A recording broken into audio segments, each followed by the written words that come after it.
Edhe pse në orët të vona në emisionin Njerëz të humbur, nuk munguan telefonatat për zbardhjen e historive të transmetuara. Historia Josif Karaj ishte një ndër historitë që u transmetua për herë të parë. Një histori që tërhoqi vëmendjen e teleshikuesve për vetë misterin që e mbartë. Publikimi i saj bëri që shumë telefonata të sillnin informacionet e para për t'i dhënë përgjigje pyetjeve të pafundme të afërmëve të tij. Të nderuar miq, dhe dua të them se kanë mbritur informacionet e para në lidhje me historinë e Josif Karaj, gjithsesi do të verifikohen, gazetarët janë duke i verifikuar të çdo informacion që ka ardhur natën e sotme, prapë të ka ardhur një informacion i cili na vjen nga Greqia, nuk e dim se për çfarë qyteti të Greqisë bëhet fjalë, por zotëria e ka dërguar nëpërmjet SMS-it. Një histori tjetër ishte ajo e Arjan Brahimit. Lidhja me Esad Braçën solli informacione shpresëdhënëse për një vendodhje të mundshme të tij në shtetin anglez. Do doja të gjithë së bashku të ndiqim një kronikë investigative të cilën e kemi ndërtuar mbi pistat kryesore që ne kemi ngritur në lidhje me ekzistencën e Arjan Brahimit në jetë.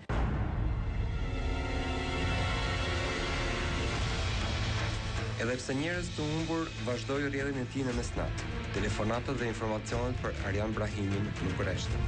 2 javë pas publikimit të rastit, duket se pisa që Arjani i këtë rënë dëshmor në luftën e Kosovës, pak nga pak po venitet. Kjo për arsye se shumica e telefonuesve pohojnë se Arjani nuk ka asnjë lidhje me luftën e Kosovës. Të gjithë e njohin historinë dhe dëshmor thonë se ka rënë pikërisht një person i quajtur Fatmir, me origjinë nga Tropoja. A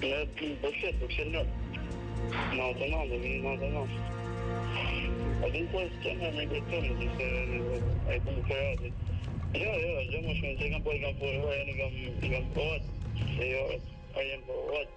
Atë më natë lojë.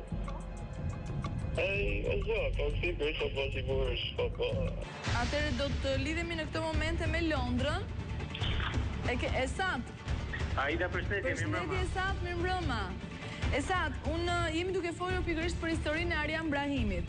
Dhe do doja, siç jeni në dieni, pra javën e kaluar ka pasur shumë telefonata dhe informacione, të cilat vinin çuditërisht na flisnin për një djalë shkodran, i cili kishte të gjitha të dhënat e Arjan Brahimit dhe ndodhej në Londër. Ka pasur diçka të re që ju keni zbuluar këtë javë, apo është fytyrë e parë Arjani, apo çfarë mund të na thuar sonte në lidhje me këtë? Aida, kam biseduar gjatë gjithë javës edhe me gazetaren Stelen dhe kemi marrë disa informacione do themi për ne janë të rëndësishme sepse ne e kemi pasur parë me vëmendje nga Londra për Arjan Brahimin, por çuditërisht aty shumë informacione po vinë për Arjanin. Edhe një nga këto informacione është dhënë në një lokal këtu në parking ku flitet se Arjan Brahimi shkon dhe vazhdimisht ka lënë drekën ose mbrëmje në atë lokal. Unë momentalisht kam biseduar me zotin e lokalit, kemi biseduar dje, kemi biseduar gjatë dhe i kam paraqitur fotografinë e Arjanit dhe ai u shpreh optimist edhe më garantoi se gjatë gjithë javës do të ishte në kontakt me mua për me pa nëse Arjani do të vinte në atë lokal apo jo. Në këtë natë nuk munguan dhe historitë e familjes Zurbo dhe Xhemollari, kërkimet për të cilat po zhvillohen në mënyrë intensive në Turqi. Një lidhje e suksesshme ishte ajo me Kadri Limanin për të dhënë verifikimet për këtë familje. Unë do doja të bënim lidhje me zotin Kadri Limani për të marrë vesh të rejat e fundit, pra çdo të na thotë çfarë është bërë gjatë kësaj jave. Në lidhje me të dyja këto histori, pra familjen Zurbo dhe familjen Xhemollari. Mirëmëngjes Kadri, përshëndetje. Mirëmëngjes, Aida, si jeni? Në lidhje me familjen Zurbo, ju është dhënë ish drejtorit të gjendjes civile. Po. Për të bërë ato me të nevojshme. Në lidhje me familjen Xhemollari, familjarët e cilit ndodhen me ne në studio, çfarë zbuluar për momentin? Sepse familjen Xhemollari, Aida, unë ka marrë fundimisht adresën e Zotit Ibrahim, që ndodhet në Shkudar. Arritet të... Në Shkudar, të në Stamboll, në Shkudar ndodhet.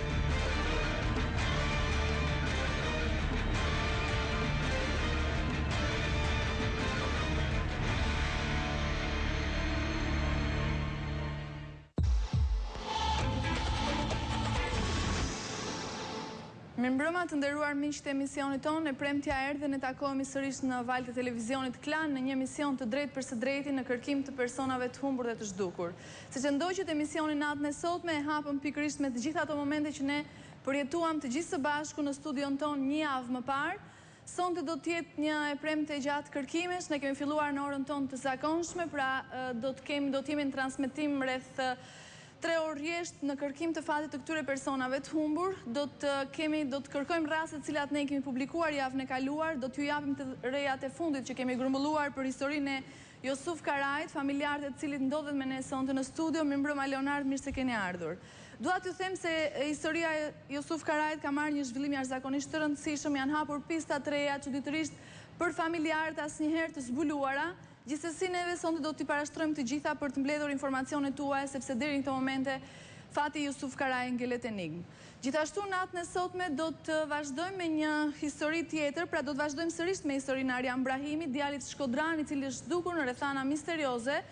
Dhe dua t'ju them se gjatë gjithë javës stafi emisionit Njerëz të Humbur ka bërë kërkime, investigime, jo vetëm në vendet ku ai ka lënë gjurmë, pra dhe ku vijnë informacionet e fundit, por dhe aty ku ka pasur dyshime dhe nga familjarë, por dhe nga stafi gazetarëve për se mund të ketë kaluar dhe mund të ketë lënë gjurmë pra Arjan Brahimi. Sonte do të qëndrojmë te kjo histori, familjarët e Arjanit ndodhen me ne në studio. Mirëmbrëma, mirë se keni ardhur.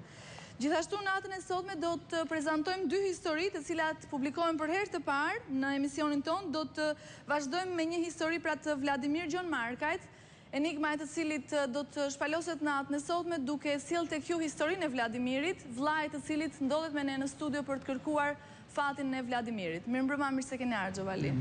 Por sonte do të kthehemi sërish në një histori e cila na vjen po nga Shkodra. Do të kthehemi sërish tek historia e Arjan Hoxhës, babait të cilit ndodhet me ne në studio. Mirëmbrëma, mirë se keni ardhur zotri.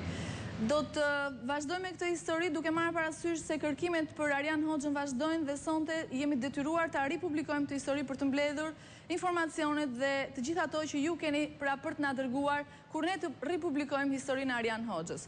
Por do të vazhdojmë dhe me historitë e tjera, pra të cilat do t'i kërkojmë në shtetin turk dhe pikërisht në Stamboll, aty ku korrespondenti jon Kadrili Mari do të na sjellë të rejat e fundit për historinë e familjes Zurbo dhe Xhemollari. Gjithashtu do të bëjmë një lidhje direkte me Rusin dhe pikërisht me Moskën për të parë të rejat e fundit që do të na përcjellë që andej korrespondentja jon Viola pra në Moskë në lidhje me 2 raste të cilat ne i kërkojmë në shtetin rus, pikërisht në lidhje me Diana Helbnikovën dhe me babain biologjik të Jolanda Kalacit. Gjithashtu do të kemi dhe histori të tjera të cilat i kemi publikuar dhe do të japim të rejat e fundit për këto histori, por dhe histori të cilat do të publikohen sonte për herë të parë. Prandaj fillojmë pa humbur kohë. Ftoj të gjithë ju që na ndiqni nëpërmjet valëve të televizionit Klan, pra në këtë emision të drejtë për së drejtë i cili zhvillohet në kohë reale. Nëse keni informacione për rastet që ne do të publikojmë natën e sotme, me ne mund të kontaktoni në numrat tanë të telefonit. Janë 4 numra fiks në dispozicionin tuaj, por është dhe një numër celular AMC ku ju mund të dërgoni informacionin tuaj nëpërmjet një SMS-i i cili ka vlerën e një SMS-i të thjeshtë. Gjithashtu mos harroni të klikoni dhe në faqen tonë zyrtare njerëztuhumbur.com. Aty mund të gjeni më nga afër të publikuara historitë e këtyre personave të cilët janë të humbur ndër vite. Prandaj mos nguroni, por telefononi natën e sotme dhe jepni ndihmesën tuaj. Pra çdo informacion që për ju ndoshta nuk është i rëndësishëm, për ne dhe për familjarët e personave të humbur është jashtëzakonisht i rëndësishëm. Fillojmë pa humbur kohë. Në këtë momente doja të ndiqnim një blok pasaportash, pra pasaportash televizive, blokun e parë të pasaportave televizive. Do doja vëmendjen tuaj dhe do t'ju luteshim në emër të këtyre familjarëve, nëse keni informacione për raste që ne do të publikojmë pas pak, menjëherë telefononi, pra mos nguroni. Ndjekim bllokun e parë të pasaportave televizive dhe kthehemi menjëherë në studio.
Pra të nderuar miq, ishte bloku i parë i pasaportave televizive. Shpresoj për çdo person që ju ndoshta njohët në ekranin tuaj dhe dini diçka për fatin e tij të telefononi natën e sotme. Siç ju thash dhe në fillim, ne jemi në dispozicionin tuaj, numrat e kontaktit tanë do të jenë vazhdimisht në ekranin tonë, si dhe mund të kontaktoni me ne duke klikuar në faqen tonë zyrtare njerëztumbur.com, por mund të dërgoni dhe informacionin tuaj nëpërmjet numrit celular AMC, gjithmonë nëpërmjet një SMS-i, i cili ka vlerën e një SMS-i të thjeshtë. Atëherë vazhdojmë në këto momente me rastet që na vijnë nga Kosova, Maqedonia dhe Malizi. Këtu dua të përshëndes të gjithë shqiptarët që na ndjekin nga Kosova, Maqedonia dhe Malizi. Shpresoj që të na ndihmojnë natën e sotme me të gjitha rastet që ne do të publikojmë dhe ndihma më e madhe është informacioni juaj. Pra mos nguroni, por telefononi dhe jepni atë që dini dhe keni dëgjuar për fatin e këtyre personave. Do të fillojmë me rastin e parë, të cilin do të na e publikoj Bernardi. Mirëmbrëma Bernard. Mirëmbrëma Aida, mirëmbrëma dhe gjithë teleshikuesët e televizionit Klan dhe të emisionit Njerëz të humbur. Për disa të njerë vazhdojmë të publikojmë rastin e 44 vjeçares në Bahete Osmani, e cila është e lindur në Ferizaj të Kosovës dhe ka shkëputur çdo kontakt me të afërmit dhe të njohurit e saj në datën 20 qershor të vitit 1987 në drejtim të paditur. Megjithëse është menduar pra se pikërisht në datën 20 qershor të vitit 87 në Bahetja mund të jetë nisur së bashku me bashkëshortin e saj në drejtim të Shtetit Bashkuar